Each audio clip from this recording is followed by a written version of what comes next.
Olá pessoal, tudo bem com vocês? Eu tenho certeza que sim. O meu nome é Gilvan, né? Como todos vocês já devem saber, e hoje eu quero fazer este vídeo para continuar respondendo as perguntas de umas pessoas, né? Que elas me fizeram umas perguntas e não deu para responder no outro vídeo que eu fiz. Acho que as perguntas que me fizeram aqui agora são muito mais longas para responder, mas é até bom que elas me façam essas perguntas e eu gosto muito que as pessoas interajam no meu canal, né, comigo, façam perguntas porque pode servir para muitas outras pessoas também, inclusive para mim, né, porque eu aprendo também com vocês. Vocês fazendo as perguntas e eu respondendo, eu também acabo aprendendo. E isto é maravilhoso. A semana passada eu fiz um vídeo respondendo as perguntas de 3 pessoas, né? E hoje eu quero continuar respondendo essas perguntas de algumas outras pessoas que me fizeram essas perguntas até muito tempo atrás, como a da Maria Sueli Pereira, né, por exemplo, que ela me fez essa pergunta há 2 meses atrás e somente essa semana que eu fui ver. Então, Maria, eu queria pedir desculpa para você, né, por eu não ter visto esse comentário seu antes, não responder antes, né, porque eu realmente não vi. Ontem é que eu vi e resolvi responder agora para você. Mas antes eu vou falar aqui uma coisa muito importante, né, para vocês, que é sobre o domínio próprio, o autodomínio. Antes de responder as perguntas das pessoas, eu queria falar um pouco sobre o autodomínio. Nós estamos numa época em que a maioria das pessoas não tem autodomínio, não tem autocontrole. Elas se desesperam, elas ficam agitadas, nervosas, né?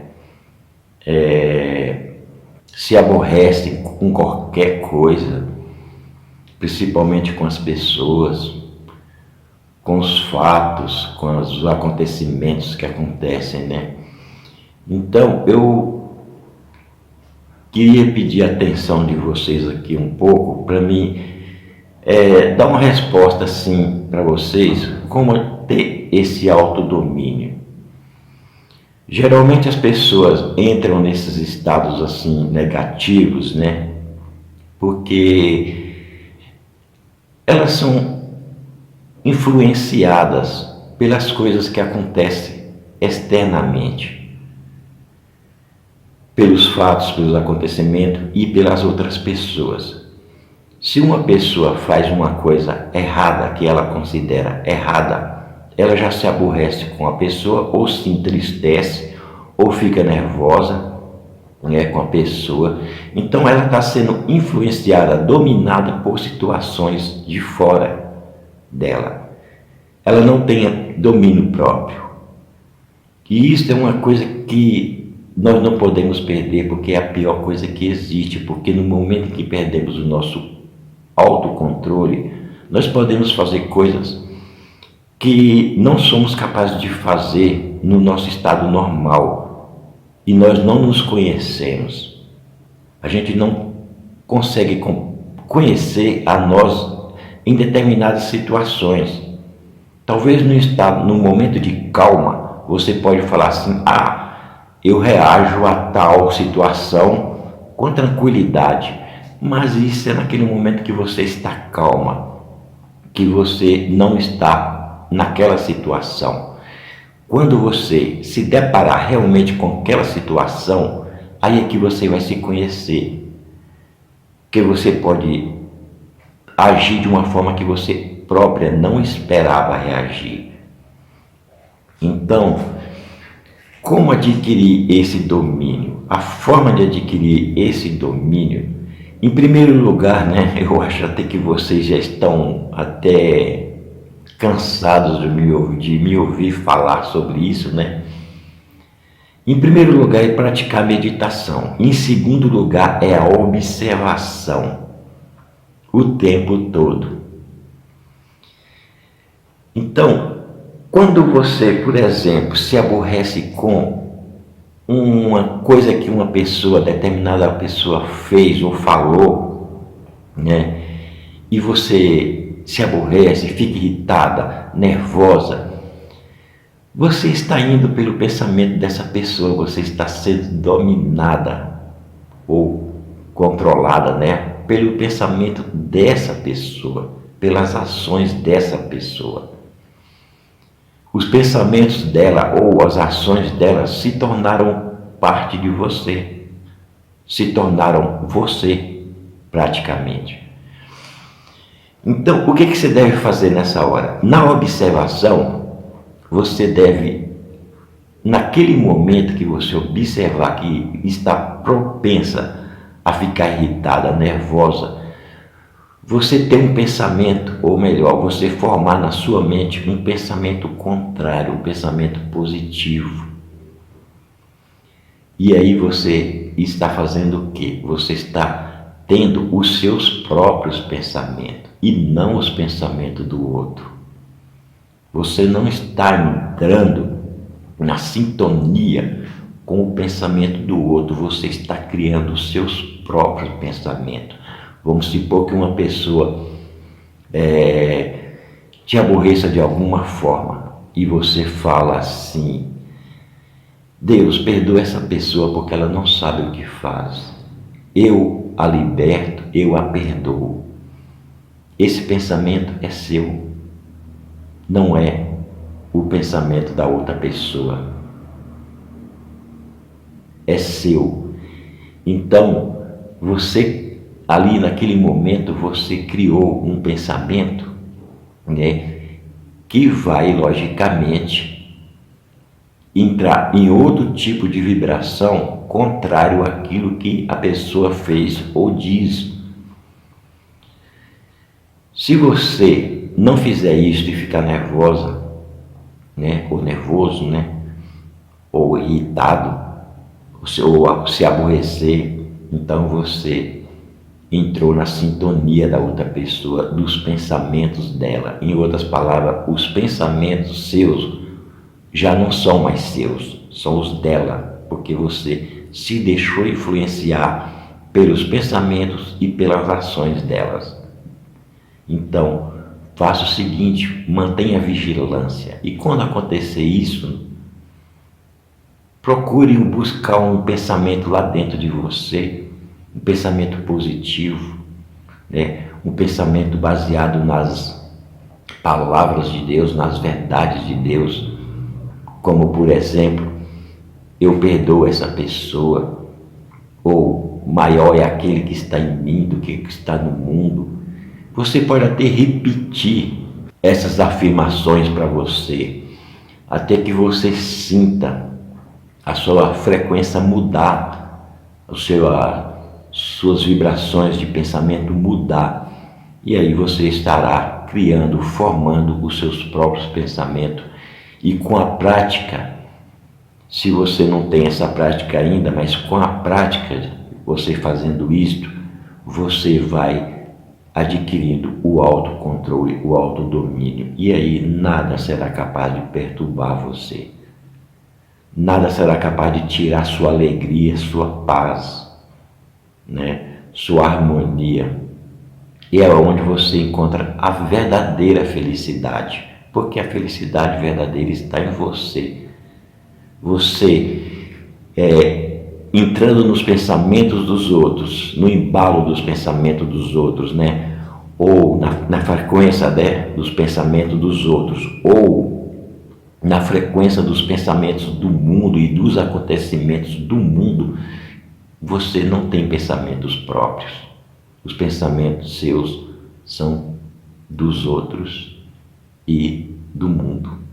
Eles estão influenciando você e você está reagindo negativamente a eles. Então, o meio de adquirir o domínio próprio é você, naquele momento, estando observante, você formar seus próprios pensamentos e ir praticando isso até que isso se torne um hábito. E aí você terá domínio próprio, autocontrole. O apóstolo Paulo ele fala sobre o autodomínio, e o autodomínio é um fruto do Espírito. Então, quando você passar a ter esse autodomínio, você estará semeando no Espírito. Este é um fruto do Espírito. E esse fruto do Espírito, ele vai, logicamente, impedir que qualquer coisa do mundo negativo, ou das pessoas negativas, atinjam você. Então, é isso que eu queria passar para vocês, antes de responder algumas perguntas das minhas amigas, dos meus amigos também, inscritos aqui no canal. Em primeiro lugar, eu gostaria de responder a pergunta do rapaz que eu disse que responderia no próximo vídeo, que é o Danilo, Danilo Moreira. Ele me fez uma seguinte pergunta. Queria fazer uma pergunta: se tudo isto aqui neste mundo é uma ilusão, por que isto foi criado? E ele também me agradece, por eu já ter esclarecido outras questões que já estavam entaladas na garganta dele. Ele me pergunta se tudo aqui é ilusão, por que foi criado? Por que tudo isso foi criado se tudo é ilusão? Olha, Danilo, a ilusão, ela não existe, portanto, ela nunca foi criada. Se você for lá no Gênesis, na Bíblia, você vai ver uma coisa, vai perceber uma coisa. Se você ler pelo menos o primeiro e o segundo capítulo do Gênesis, você vai perceber que no princípio era Deus.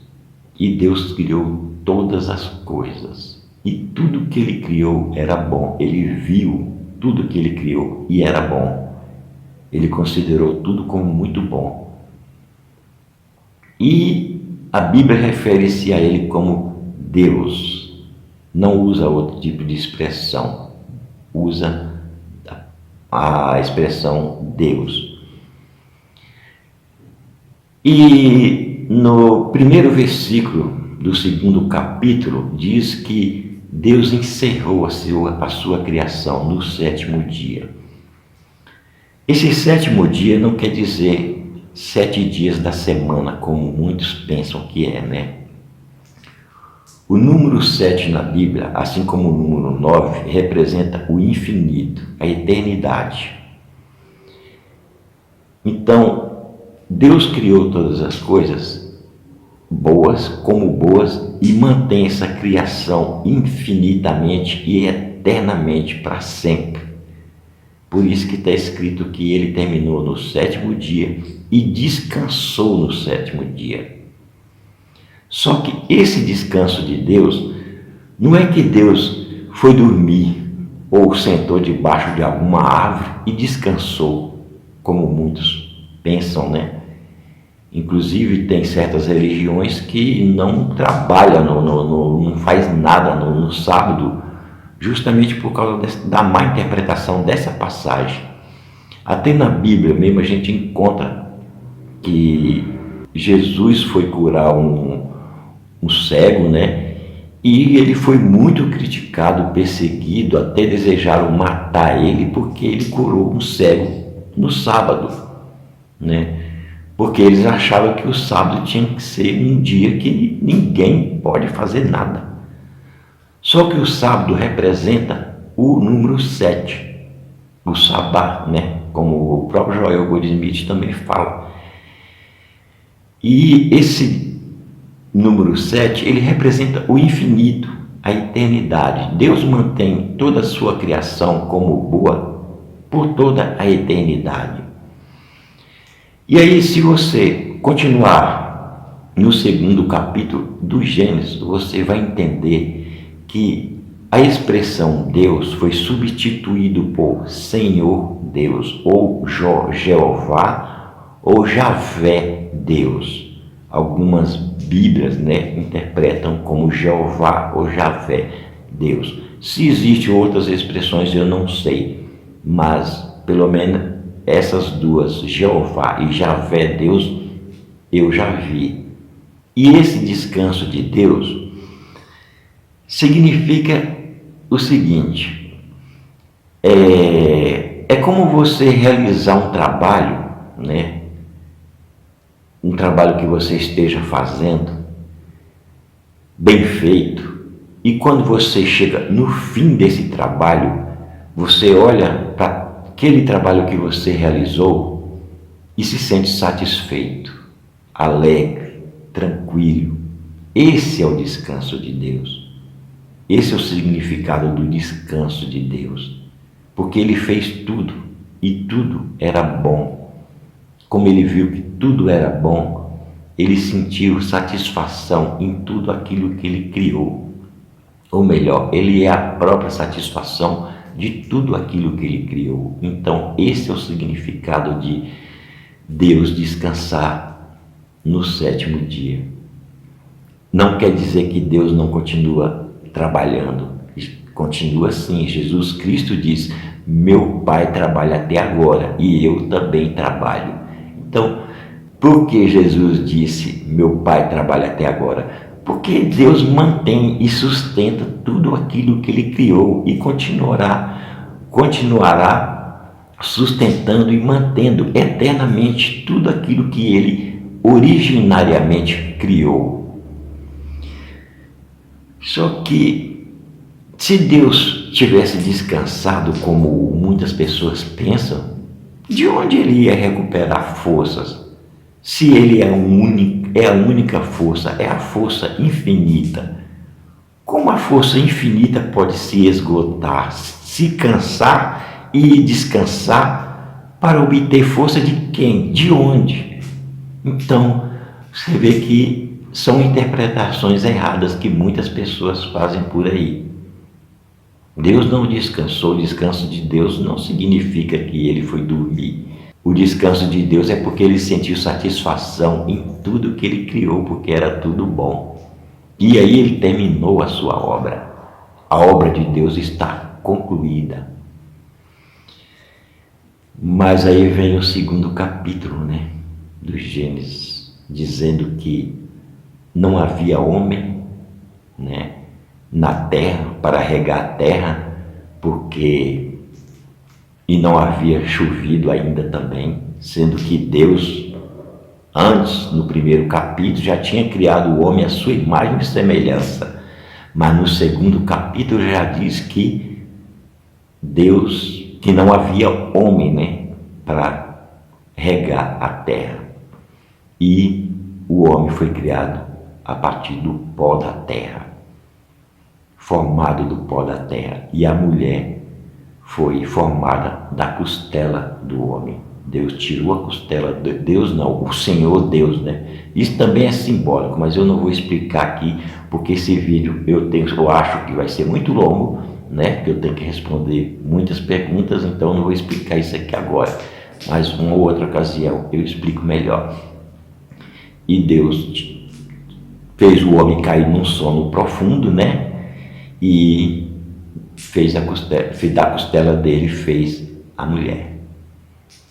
E por um tempo eles viveram num paraíso, onde eles podiam comer de tudo que existia.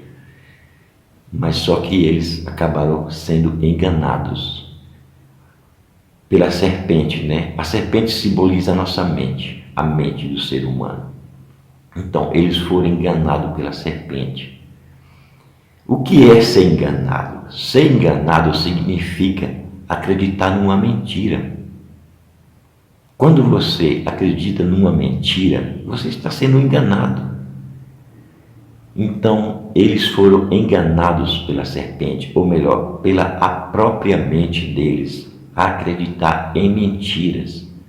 E isto vem conosco até hoje. Nós acreditamos em mentiras que a nossa mente mesmo imagina existir.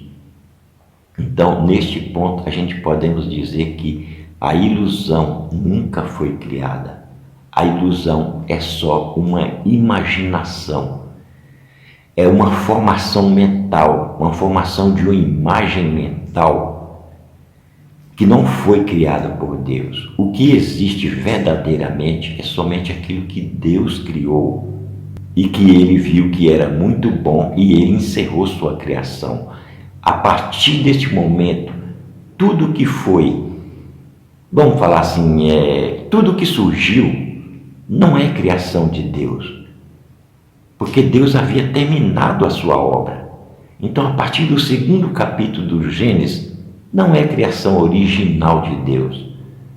É tudo produto da mente humana, porque foram enganados pela serpente, foram enganados pelas suas próprias mentes, acreditar, imaginar coisas que não existem.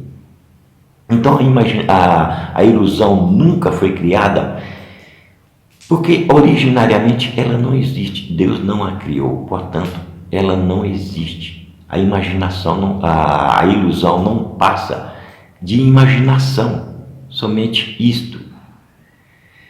É como num sonho. Você está sonhando ali, ou tendo um pesadelo que você está numa briga com alguém, ou que você está se afogando, ou que você está voando, ou que você está sendo atacado por alguém, mas de repente você desperta daquele sonho ou daquele pesadelo e percebe que aquilo era apenas sonho ou pesadelo. Então, você vê que você está na sua cama, tranquilo, sem problema nenhum. Aí é onde você se acalma, né? Você relaxa, você percebe que aquilo era um sonho. Não foi criação, nunca foi criado. Aquilo ali simplesmente foi uma imagem mental, uma formação mental. Tanto que na Bíblia está escrito que o homem foi formado do pó da terra. Não diz que ele foi criado, diz que ele foi formado. Então é uma formação, uma imagem formada. É simplesmente isso, a ilusão é simplesmente isso, uma imaginação formada. Não tente se livrar disso, não tente se livrar da ilusão, porque você, tentando se livrar da ilusão, como eu já disse aqui muitas vezes, você estará dando crédito a ela. Em outras palavras, você está sendo enganado. Então, não faça isso, não dê crédito à ilusão. Não lute contra ela, não tente se livrar dela, simplesmente observe ela, deixe ela acontecer. Compreenda que na sua essência você é filho de Deus, criado à própria imagem de Deus, e que a ilusão é simplesmente uma imagem formada, uma enganação, uma ilusão que sua mente criou, ou melhor, formou, uma imagem, simplesmente uma imagem. Nenhuma imagem foi criada, nenhuma imagem existe de verdade. Para uma imagem ser criada, tem que haver uma causa, Como, por exemplo, para uma imagem de um filme, de um projetor ser projetado numa tela, tem que haver a luz, entendeu? Então, a mente é que faz isso, ela forma essa ilusão, porque foi enganada a acreditar nas mentiras da serpente, ou melhor, dela própria. Então, eu espero que você tenha entendido isto, meu amigo? Se você não entendeu, procure meditar mais nisso, que você vai conseguir entender, porque isso é uma questão que às vezes é até difícil explicar em palavras, A ilusão originariamente não existe porque ela nunca foi criada. Então, é uma coisa que você tem que entender lá no fundo da sua alma. Não adianta eu tentar explicar aqui, que eu vou passar aqui uma semana, um mês tentando explicar para você por que a ilusão foi criada, né? E você não vai entender. E eu também não vou nem conseguir te explicar nunca. Só quando vier lá da sua alma, que a sua alma te tocar, aí sim você vai entender o verdadeiro significado de a ilusão não existe, nunca foi criada. Então, eu espero que você tenha compreendido isso daí, e se você tiver alguma dúvida, pode perguntar, né, que eu vou responder com o maior prazer, na medida que eu puder responder, né? Mas você tem que entender isso com a alma. Não tente entender com a tua mente, porque você não vai conseguir. Tem que ser uma coisa que venha lá de dentro da sua alma. Então é isso aí, meu amigo.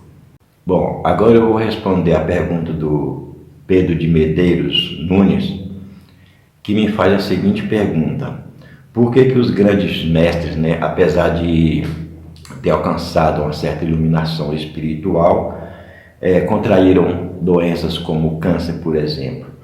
E porque Jesus Cristo tinha traços humanos, mesmo alcançando altíssimo grau de iluminação? Bom, Preto, todos nós, né, somos espíritos iluminados, né? Em essência, todos nós somos espíritos iluminados.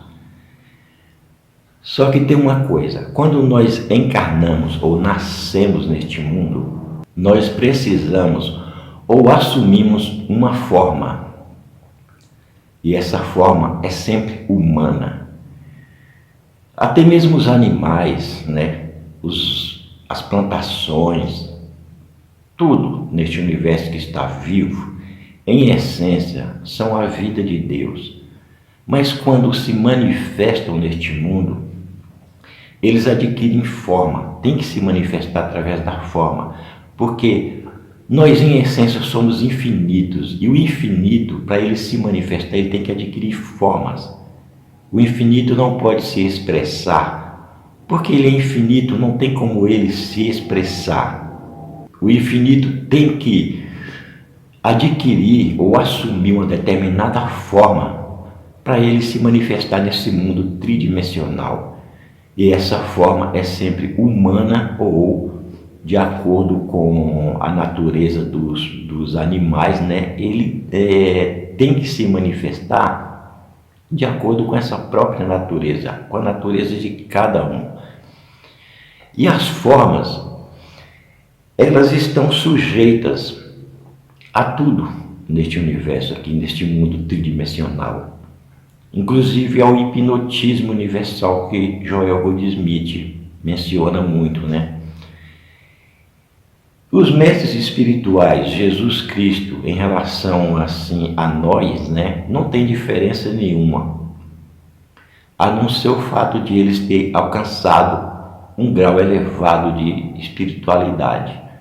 Então, mas não tem diferença nenhuma. Eles despertaram para a verdade. Nós ainda não conseguimos despertar para a mesma verdade que eles conseguiram despertar. Mas eles tinham traços humanos, né? E também eles não se livram assim facilmente desse hipnotismo universal que aparentemente reina neste mundo aqui. O único problema é que eles não se apegam, eles não se deixam dominar pelas aparências deste mundo. Mas a matéria, toda forma de matéria, ela, segundo a lei da matéria mesmo, ela tem que nascer e se decompor. E nascer, envelhecer e se decompor, ou seja, morrer, né?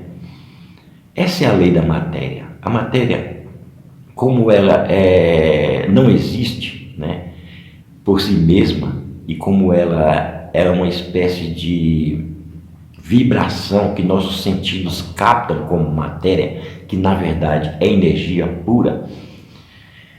Então, ela passa por esse processo. Na verdade, a matéria em si, ela não existe. A matéria, ela é energia pura. E a matéria não desaparece. A matéria, ela não se destrói. Ela simplesmente se transforma. Então, quando nós encarnamos neste mundo e adquirimos essa forma material, todos nós, independentemente de sermos mestres espirituais, de sermos como Jesus, né? Ou temos um elevado grau de espiritualidade, fisicamente nós vamos passar por esse processo, que é uma lei da matéria, né? Uma lei desse mundo tridimensional. Como a matéria é uma ilusão, né? Ela é energia, né? Mas os nossos sentidos o traduzem como matéria, e isso nós chamamos de ilusão. É a ilusão que desaparece e não a matéria em si. A matéria, ela se transforma. Então, Jesus Cristo, apesar de ter alcançado um altíssimo grau de iluminação espiritual, ele tinha traços humanos. Ele sentia raiva. Você pode perceber isso pela chamada que ele dava nos fariseus, né? E toda vez que ele dava aquela chamada nos fariseus, né, sentindo raiva, repulsa pelos fariseus, pelos que os fariseus faziam, ensinavam, mas não praticavam o que eles ensinavam, e aquele povo, né, tentava pegar Jesus e apedrejar. Jesus, de uma forma que não está escrito na Bíblia, ele desaparecia no meio da multidão e ia para as montanhas orar e meditar. Para quê? Para se livrar daquelas ilusões que ele alimentou ali durante o tempo que ele estava dando aquela chamada nos fariseus.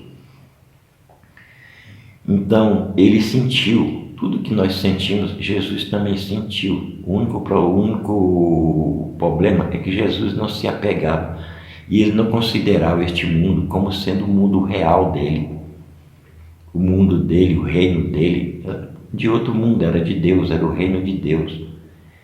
Ele não se apegava, mas como ele encarnou, né, nasceu numa forma humana, ele tinha que ter traços humanos, como também todas as necessidades humanas que nós temos. Os mestres espirituais que morreram de doenças, na verdade, eles podem até não ter morrido de doenças, né? O fato de parecer que eles morreram de doenças foi devido ao enfraquecimento da matéria, né? Teve um mestre budista que ele estava adoentado, estava na cama, né? E o discípulo dele disse assim: mestre, eu não consigo entender por que o senhor, apesar de ter alcançado um grau de espiritualidade muito grande, está agora doente, deitado nessa cama, prestes a morrer. O mestre imediatamente se levantou e disse assim: eu não estou doente e nem estou morrendo. Eu sou Buda, o ser eterno. Então, como você vê, eles, apesar de ter o enfraquecimento da matéria, né, ou ter adquirido doenças, eles não se apegavam, eles não consideravam aquilo como real. Tanto que este mestre disse: eu não estou doente e não vou morrer, eu sou Buda eterno. E morreu com tranquilidade, com paz, porque ele sabia quem ele era. Jesus Cristo teve traços humanos também. Ele sentiu medo de ir para a cruz, tanto que ele pediu a Deus para tirar aquele cálice dele, se possível. Mas ele voltou e disse: seja feita a tua vontade. E a partir desse momento ele se entregou. Ele se entregou, mesmo sabendo que ia morrer. Mas por que ele fez isso? Porque ele sabia que ele era o Cristo. que ele ia ressuscitar. Então, a única diferença é que eles têm traços humanos, humanamente falando, eles têm traços humanos como nós, mas eles não se apegam a esses traços humanos. Eles podem morrer de doenças, né? Porque a pessoa, para ter uma doença, a pessoa não precisa pensar na doença.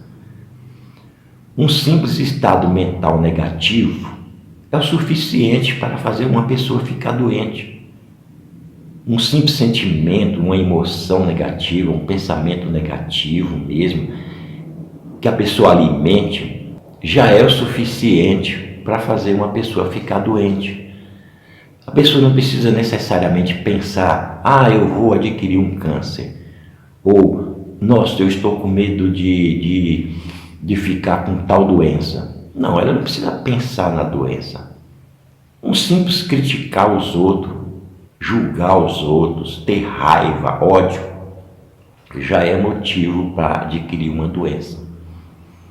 E esses mestres tiveram esses sentimentos, eles tinham esses sentimentos dentro deles também. A diferença é que eles não se apegavam a isto. Eles não davam importância para essas coisas, porque eles sabiam que isso não era realidade e sabiam quem eles eram. Então, eu espero que você tenha entendido isto, né? E saber que todos nós somos assim, nós todos temos traços humanos, mas na verdade nós somos filhos de Deus, já somos espíritos iluminados. Mas quando encarnamos, nós temos que passar, não obedecer, mas viver em conformidade com as leis da matéria, humanamente falando, né? Você não vai querer pular de cima de um prédio pensando que a gravidade vai te segurar. Não, ela não vai, ela vai te esborrachar lá embaixo. Então nós temos que obedecer essas leis, nós temos que passar por essas leis. Seu espírito é capaz de voar, né? Você em corpo astral, fazendo uma projeção astral, você pode voar em torno de uma cidade inteira, mas materialmente não. Por quê? Porque materialmente nós estamos sujeitos à lei da matéria. Então, nós só não estamos sujeitos à lei da matéria quando nos tornamos espirituais, né? Jesus Cristo, ele chegou num ponto onde ele transcendeu a matéria, a ponto de ele caminhar sobre as águas, mas aquilo lá é simbólico, né? Eu não sei se aconteceu realmente, ninguém pode provar se aquilo lá realmente aconteceu, mas existe um simbolismo ali por trás, né? E ele andou sobre as águas. O São Francisco de Assis, ele flutuou 5 metros, né? E teve os mesmos estigmas de Cristo. Mas isso é uma coisa para outro momento, né? Então, eu espero que você tenha entendido isto, né? Não se deixe levar por isso, né? Porque não tem importância nenhuma, são traços que nós temos aqui enquanto somos humanos, mas isso não é a nossa realidade, não é a nossa essência. A nossa essência é o próprio Deus. Então, agora eu vou responder a pergunta da Maria Sueli Pereira, né? Ela me agradece por tudo e pergunta: gostaria de saber a diferença de mente e ego. Na Bíblia fala de mente, e se tem essa expressão ego, me diga onde se encontra essa passagem. Olha, Maria, eu agradeço a você por fazer essa pergunta, né? É uma pergunta bem importante, mas na Bíblia não existe essa expressão ego, existe a expressão egoísmo, e foi dessa expressão que veio a expressão ego, que nós, não é, criamos depois, assim como tensões, né? Coisas negativas que nós sentimos, e hoje a ciência chama de estresse. Então, hoje também é chamado de ego o fato de sermos egocêntricos, de termos egocentrismo ou egoístas, né? Então, na Bíblia não existe isso. Na Bíblia a gente pode ver diversas pessoas que tiveram seus egos elevados, né? Que foram muito egoístas. Os reis, né? Principalmente os egípcios, né? Que eram todos egoístas, se consideravam acima de tudo e de todos.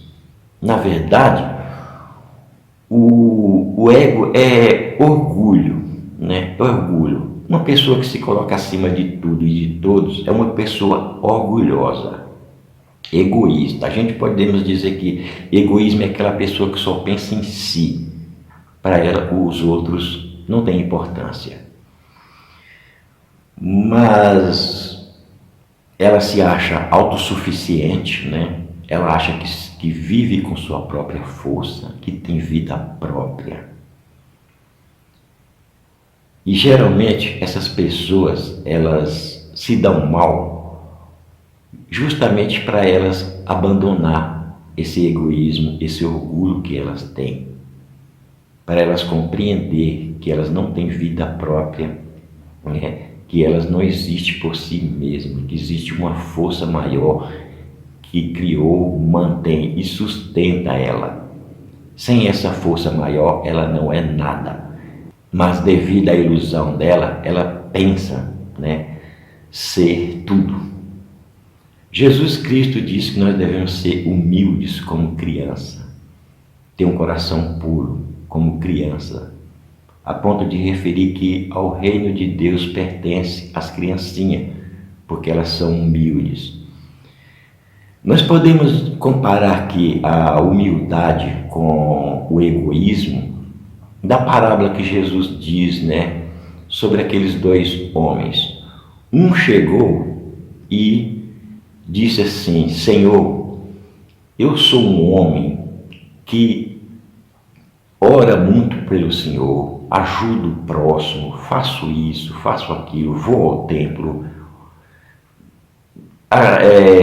tenho muito dinheiro, faço tudo. E o outro, né, chegou e disse assim: Senhor, perdoa-me, porque eu sou um pecador, sou fraco. Ajude-me, Senhor. Então, o que acontece nessa história? Aquele que se engrandeceu, né, dizendo para Deus que ele era tal e tal, que ele fazia isso, fazia aquilo, ia ao templo, né, orava a Deus, orava no meio das pessoas, coisa que Jesus não aprovava, né? Ele sentiu-se como se tivesse na própria presença de Deus, sentiu-se que Deus aprovava as obras dele. E o humilde não, o humilde chegou e falou: eu sou pecador. Pediu ajuda a Deus para ajudar ele naquela fraqueza dele. Esse homem estava sendo humilde. Em outras palavras, ele estava rebaixando o seu ego. E o outro não, o outro estava elevando o seu ego, o seu egoísmo. Aí Jesus disse assim: aquele que se humilhar será exaltado, e aquele que se exaltar será humilhado. O que significa isso? A pessoa que é orgulhosa, né, que é vaidosa, que tem um ego muito grande, né, ela se exalta, mas ela exalta o ego dela.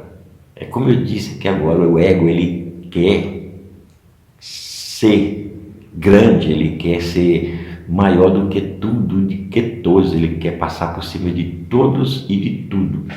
Então, ele se exalta.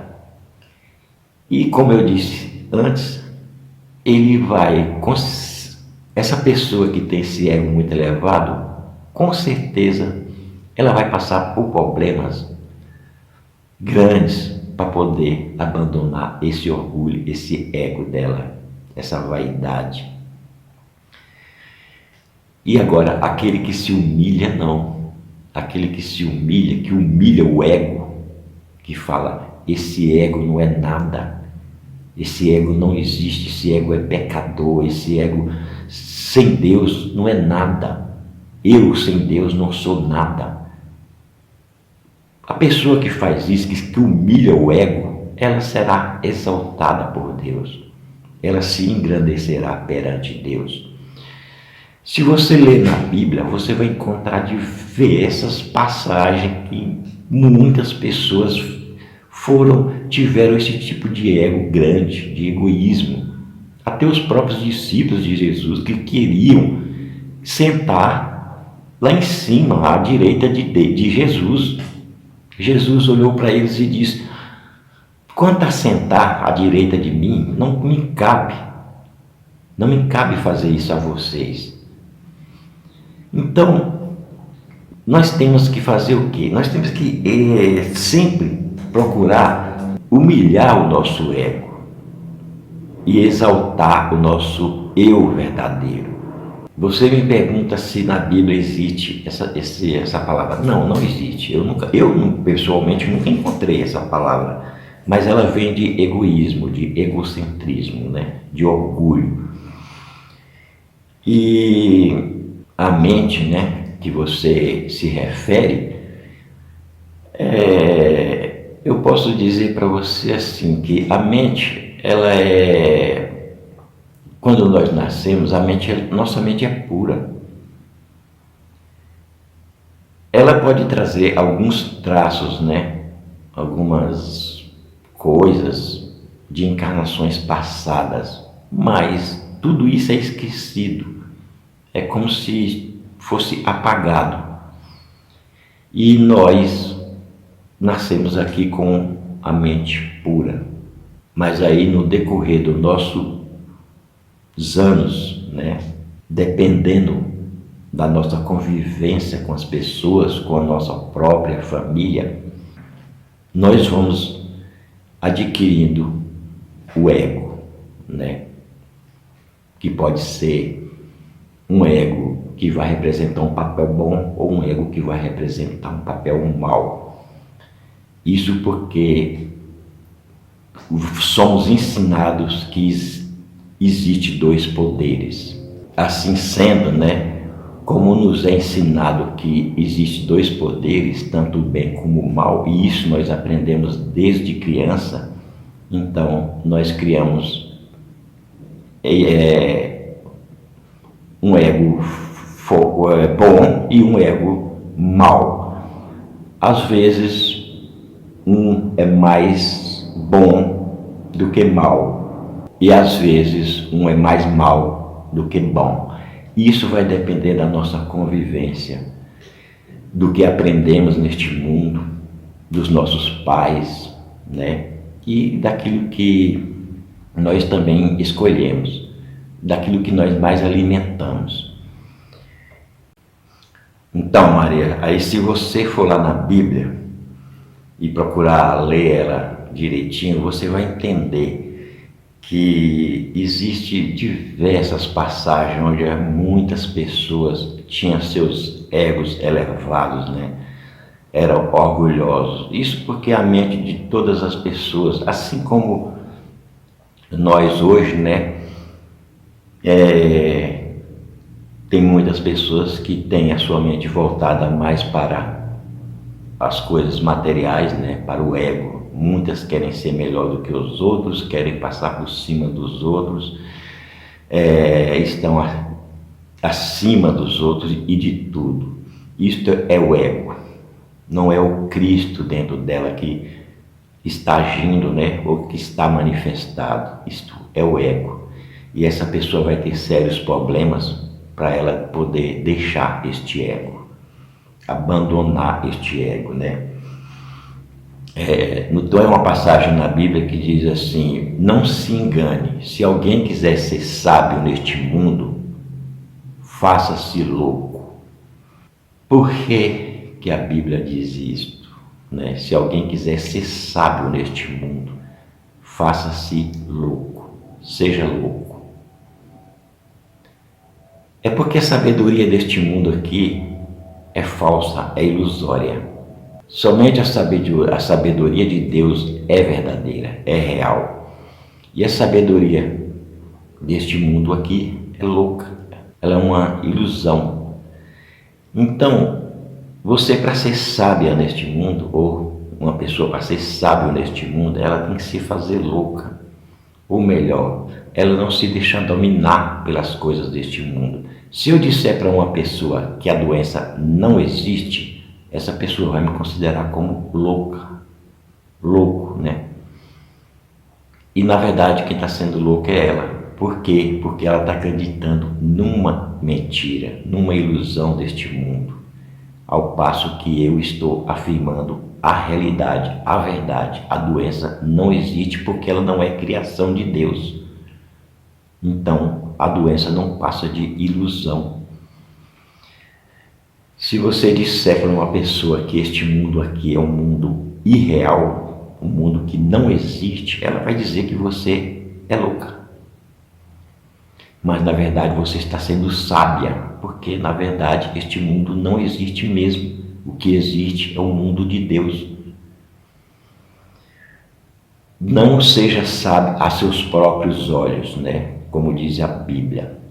Então nós não devemos ser sábios aos nossos próprios olhos. Uma pessoa egoísta, que tem o seu ego elevado, ela se considera sábia a seus próprios olhos, porque ela se coloca acima de tudo e de todos. Na Bíblia também há outra passagem que diz assim: se alguém quiser se gloriar, glorie-se em Deus. Então a gente não devemos se gloriar no nosso ego, devemos nos gloriar em Deus, porque Deus é a fonte de tudo. O ego não é a fonte de nada. Para dizer a verdade, como nós sabemos, o ego nem existe. Ele é uma formação mental que nós adquirimos desde a infância. A nossa mente ela é pura, como você perguntou, né? A mente é pura. Só que a mente ela é sujeita a mudanças, né? O apóstolo Paulo fala que nós devemos renovar o nosso entendimento, né? Pela mente, né? Não vos conformeis com este mundo, mas transformai-vos pela renovação do vosso entendimento, quer dizer, da nossa mente. Então a nossa mente, ela muda, então ela também é uma coisa transitória. Tudo aquilo que é transitório, tudo aquilo que muda, que é em um certo momento uma coisa e em outro momento é outra coisa, não tem existência verdadeira. Existência verdadeira é aquilo que é eterno, como diz a própria Bíblia. Jesus Cristo é o mesmo ontem, hoje e para sempre. Ele não muda um centímetro sequer a sua presença, o seu amor ou o que ele é realmente. Ele não muda por toda a eternidade. Agora, tudo aquilo que muda, que hoje é uma coisa e amanhã é outra, que hoje existe, amanhã não existe mais, tudo isso não é a existência verdadeira. Se você for ler a Bíblia, você vai encontrar 3 passagens na Bíblia que falam sobre o anticristo. Isso é uma coisa que eu estava querendo falar há muito tempo, mas lá no meu outro canal, no canal Espiritualidade, Audiolivros e Mensagens de Luz. Mas eu vou fazer uma pequena e breve explicação aqui sobre o anticristo. Todos nós temos um anticristo dentro de nós. E o anticristo é o ego. O anticristo não é um homem que já surgiu, ou que nasceu agora, que existe aí em algum canto do mundo, como muitos pensam, ou que ainda vai surgir. Não, o anticristo não é um homem em particular. Se o anticristo fosse um homem em particular, quem nós ia considerar como o anticristo? Porque tem tantos homens aí super egoístas, que querem ser muito melhores do que os outros, Se é que vocês me entendem, existiu no passado, existe agora e vai existir no futuro. Homens que acham que mandam no país, que mandam numa cidade, que mandam num estado, né? Tem um ego muito elevado. Então, quem é o anticristo? Particularmente falando, ninguém. Todos nós temos o anticristo dentro de nós e temos o Cristo, que é a nossa essência verdadeira. O anticristo é o ego. Todos nós temos o ego, né? E ele é totalmente ao contrário de tudo aquilo que Cristo é, que a nossa essência é. O apóstolo Paulo fala que nós, como seres humanos, não somos sujeitos à lei de Deus. E este é o anticristo. Ele estava falando, nós como seres humanos, nós como egos. Nós como seres humanos que adquirimos conhecimentos em relação a este mundo e formamos uma imagem mental errônea de tudo, inclusive do próprio Deus. E nós, com isto, somos totalmente contrários ao que Deus é realmente, ao que Cristo é realmente. Então todos nós possuímos esse anticristo dentro de nós. Ele está sentado no trono de Deus querendo parecer ser Deus, como eu já expliquei aqui. Entendeu? É uma pessoa que, como eu já disse, né, se sente melhor do que os outros, se acha o máximo, vamos dizer assim, o máximo, que tem a sabedoria deste mundo. E a sabedoria deste mundo é totalmente contrário à sabedoria de Deus. Por isso, nós somos, com nosso ego, chamados de anticristo. Todos nós somos o anticristo. Naquela época, os apóstolos esperavam pela vinda do anticristo, mas eles já falavam que o anticristo já estava lá. O apóstolo João mesmo foi um deles. E eles morreram sem ver o anticristo. Isso quer dizer que eles estavam falando do nosso ego, do ego de todos nós. Não estava falando de um homem que ia surgir no futuro, ia ter poderes, particularmente falando, né, poderes sobre as outras pessoas. Não, o ego ele tem poderes sobre nós, quando nós não temos conhecimento da verdade. O ego, quando nós não temos conhecimento da verdade, ele nos domina. Nós fazemos exatamente aquilo que ele quer, que nós fomos programados desde a infância para fazer. Então, na verdade, o nosso ego é que é o anticristo. Todos nós possuímos esse anticristo. Se eu disser para uma pessoa assim, busque a Deus, procure meditar, buscar Deus na meditação, muitas pessoas não vão fazer isso. Agora, se vem uma cartomante ou uma pessoa que mexe com tarô, né, e diz para ela, seu futuro vai ser assim, vai ser assado, não faça isso, não faça aquilo, ela acredita. Se disser para essa pessoa, fulano não é uma pessoa boa para você casar, ela não casa, porque ela acredita naquela taróloga ou naquela cartomante. Entendeu? Isso é coisa do anticristo, que é totalmente contrário ao Cristo, porque nós podemos receber a intuição de Cristo dizendo assim, case com essa pessoa, mas nós não damos importância muitas vezes às vozes intuitivas que nós recebemos dentro de nós. Nós preferimos dar voz a essas pessoas que nós pensamos ter poderes, que nós pensamos que pode adivinhar futuro. E isso não é verdade. Ninguém pode adivinhar nada do que vai acontecer no futuro, porque o futuro nem existe. O futuro é uma projeção do agora. E ele pode mudar a qualquer momento, ele pode ser de uma forma. E o futuro, como dizer, nunca vai existir, porque o futuro sempre será no agora. O passado não existe, porque ele já passou. E quando era passado, não era passado, era agora. O futuro, quando ele vier, ele será agora. Então, passado e futuro não existe. Eles não passam de projeções da mente. E aí nós podemos dizer, o anticristo foi Napoleão, ou foi aquele que jogou um avião lá no dia 11 de setembro, lá no prédio, ou aquele que está mandando aqui no nosso país, aqui, fazendo o que quer, ou aquele que mandou matar multidões de pessoas. Não. Quem deles é o anticristo, então? Porque existiu muitos assim, desde quando esse mundo é mundo. Existiu muitas pessoas assim, muitos homens assim. E mulheres também, nem a Jezebel, né? Que caiu da torre.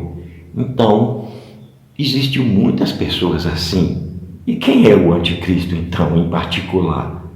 Ninguém. Todos nós somos o anticristo, porque temos dentro de nós algo que contraria a verdade, que contraria Cristo, que não está de acordo com as leis de Deus, com as leis de Cristo, com as verdades de Deus.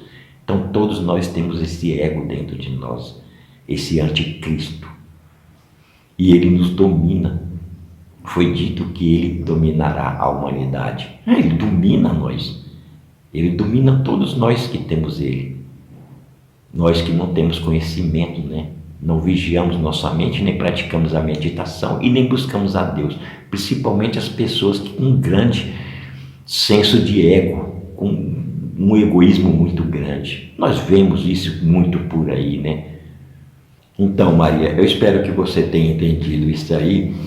E se você não entendeu, você pode me perguntar, que eu vou tentar explicar para você da melhor forma possível. Porque às vezes essas perguntas, né, elas são muito complexas, e até mesmo a gente que está explicando, a gente entende, mas não consegue expressar com palavras exatas aquilo que nós queremos expressar.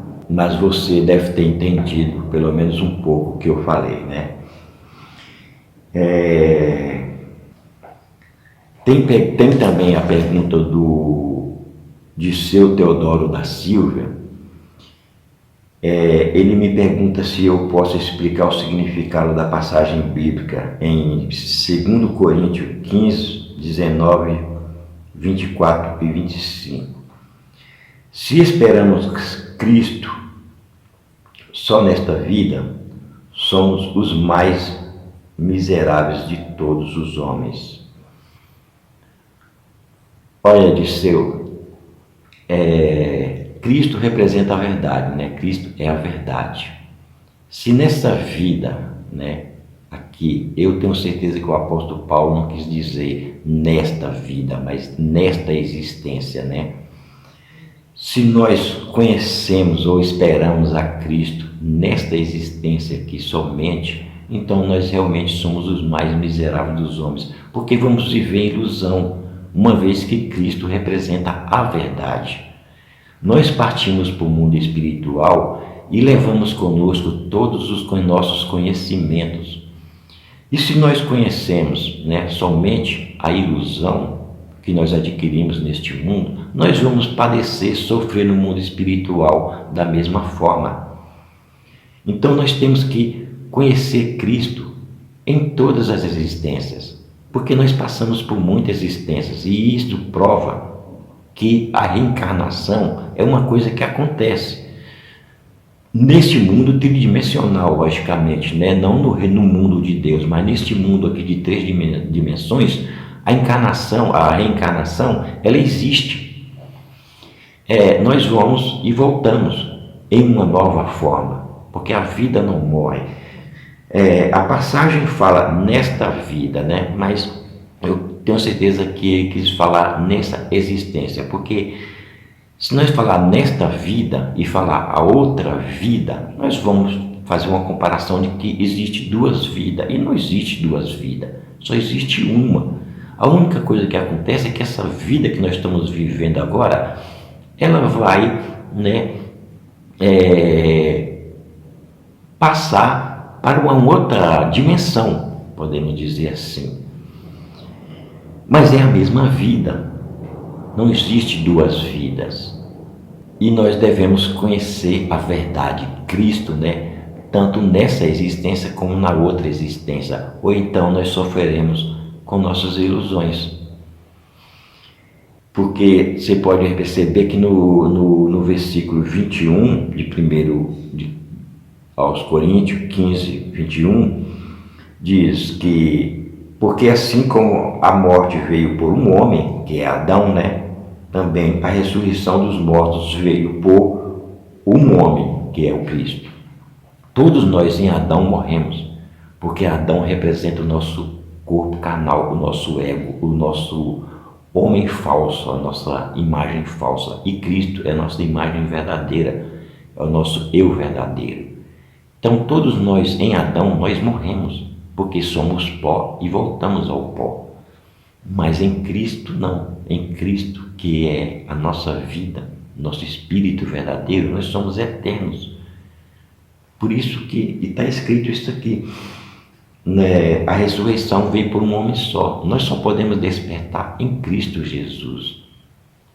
Como Adão, né? Como homens carnais, nós nunca ressuscitaremos, ou melhor, nunca despertaremos para a verdade. Somente em Cristo nós temos a vida eterna, nós podemos ressuscitar, né? Podemos dizer dessa forma. Mas não é que nós vamos ressuscitar porque nós morremos, não. Nosso corpo carnal ele morre, mas nós vamos para um mundo espiritual, né? E continuamos com a nossa vida, que será sempre a mesma vida. E no capítulo 24 está escrito assim: depois virá o fim, quando tiver entregado o reino de Deus ao Pai e quando houver aniquilado todo o império e toda potestade e força.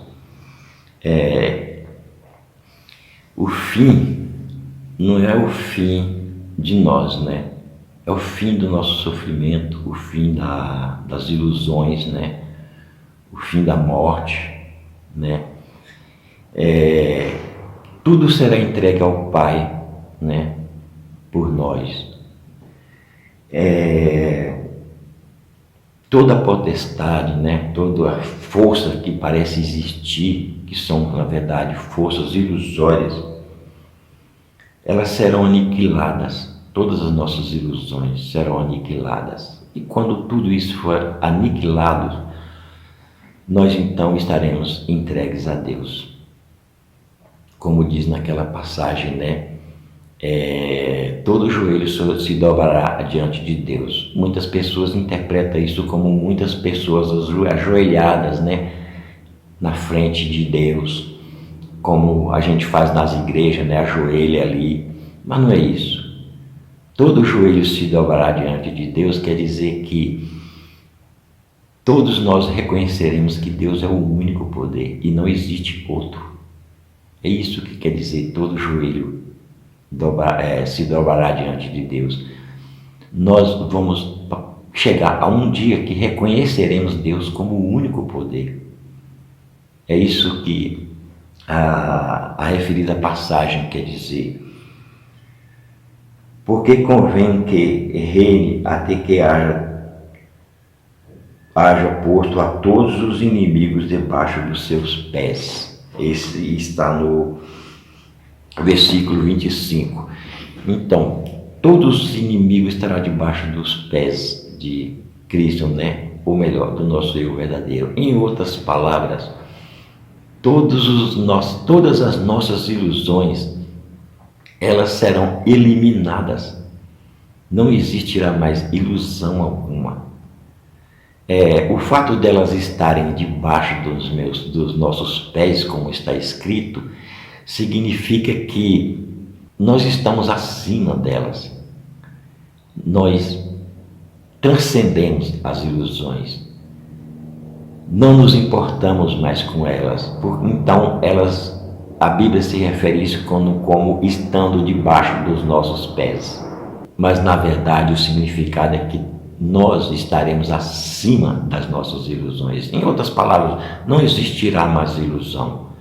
Então, nós estaremos entregues na mão de Deus. Em outras palavras, voltaremos à nossa própria origem.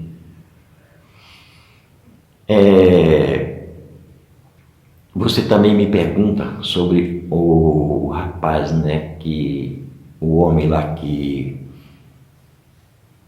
conversava com você todos os dias ao passar pelo seu trabalho, né, e que ele falava muito de futebol, né, e de igreja, de religião, de política, né, e você um dia falou as verdades para esse homem. E você me pergunta se você fez a coisa certa. Você disse que acha que fez a coisa certa. Se você acha que fez a coisa certa, então você fez a coisa certa. Não se julgue, não se condene por nada que você queira fazer. Não se deixe levar por essa falsa ilusão que muitas pessoas chamam de educação. Quando você educadamente quer ouvir uma pessoa, você sente lá dentro de você que você quer ouvir aquela pessoa, o assunto dela interessa a você, tudo bem, você tem que ser educada com essa pessoa. Mas quando o assunto dela não te interessa e você sente aquela repulsa e você vai ouvir ela somente por educação, você está contrariando a sua natureza. Então, faça aquilo que você sente dentro de você. Não faça isso por educação. Se você não quer conversar com uma pessoa, simplesmente fala: olha, eu não quero falar com você sobre isso, ou nem falar com você sobre nada. Pronto, você está se valorizando, você está, em outras palavras, se respeitando. Então, faça aquilo que está dentro de você, aquilo que você sentir no seu coração, na sua alma. Não faça nada só para ser educado ou para parecer educado. Se você acha que fez a coisa certa, então você fez a coisa certa. Não se arrependa por isso, né? Deixe ele pensar o que ele quiser pensar, os pensamentos dele não têm poder sobre você. Então, esquece, deixa passar. Talvez um dia até ele volte e peça perdão, desculpa para você. Mas enquanto você sentir no seu coração que você não quer conversar com ele sobre esses assuntos, então não converse, não faça isso só por educação ou para parecer educado.